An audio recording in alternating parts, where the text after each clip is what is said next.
1700s, late 1800s, land began to be seen as commodity. So that same land the Oars owned, it could have been several thousand acres of land, was broken up into tracts of land, and it was sold off to the highest bidder. Right? So during all this time, you've got people saying, okay, this is all messed up.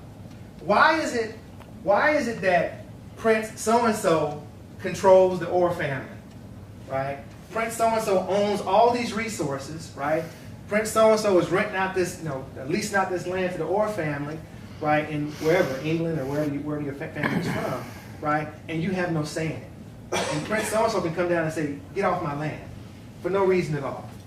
And your family have to pack their bags and leave. Now this is one version of the story. There's several different versions of the story, right? And the story is very complex, but I'm trying to simplify it for you, okay? Because we don't have a lot of time to do this.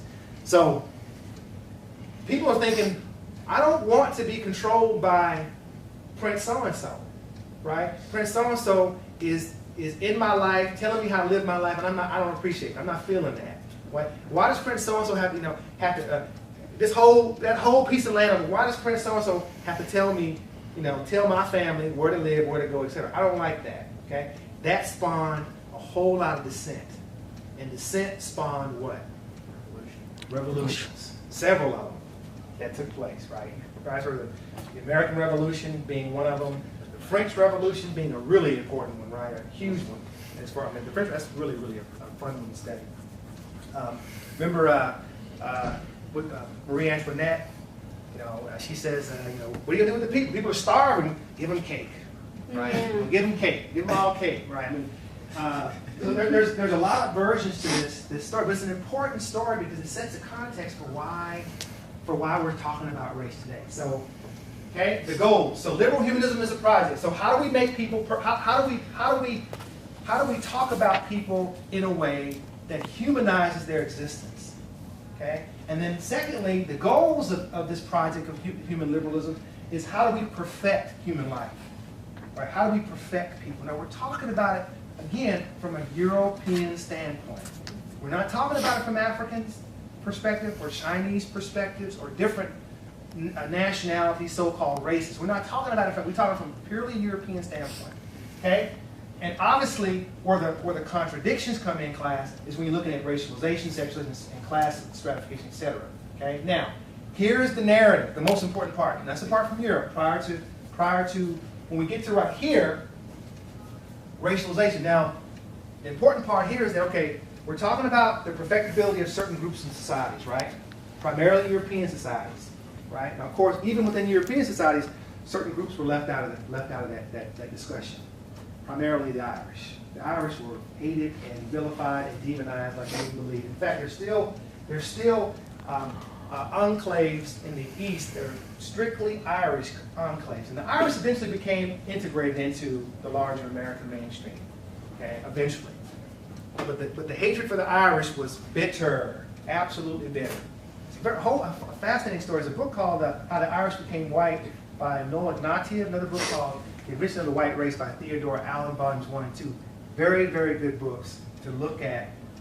They detail the history of the Irish in particular. Okay, so if you want to read about some of your ancestors, if you happen to be of Irish descent, then I would highly encourage those reads. Okay, so you got the contradictions, right? Certain people were included in, primarily people from Western Europe, right? Northern European groups were included in that matrix. If you were Eastern European or Southern European, you were excluded out. Heaven forbid, don't be African, don't be anything else. So they were excluded. Only people who were from Northern Europe were included in this whole idea of liberal humanism, this idea of perfectibility of humans, how do we perfect humans, etc. Now, this whole idea of perfecting humans, we've got inventions being created, as you know, scientific revolutions being created to make life easier for people in their perfectibility process, right? Remember, at the same time, we got two different narratives. We got one narrative playing out saying, it's all right to be white, right? And one saying is if you're black, get back, right? You got two different narratives playing out at the same time, simultaneously, which makes this complicated, very complicated. Okay, the narrative here in the United States was this whole American metaphor, this whole American dream metaphor, right? Barack Obama built his campaign on this dream of the American metaphor, okay?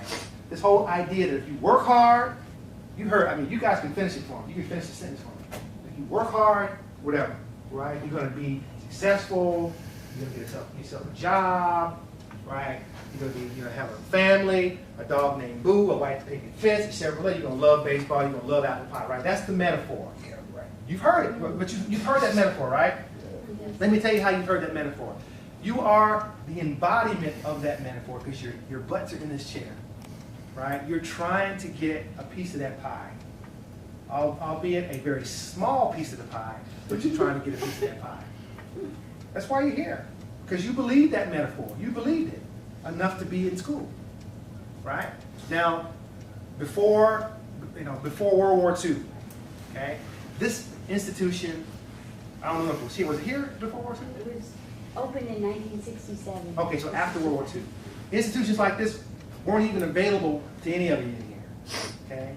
If it had been in existence, this place had been around during World War II, it wouldn't have even been available to you. It was only, higher education was only available to the very elite, the very American elite. People who could afford it, first of all, people who came from money, old money, and wealth, and status. It wasn't available to the average American until after GIs returned from World War II and had all these skills and no jobs available. And all of a sudden, the American institutions of higher education proliferated across the country. Okay?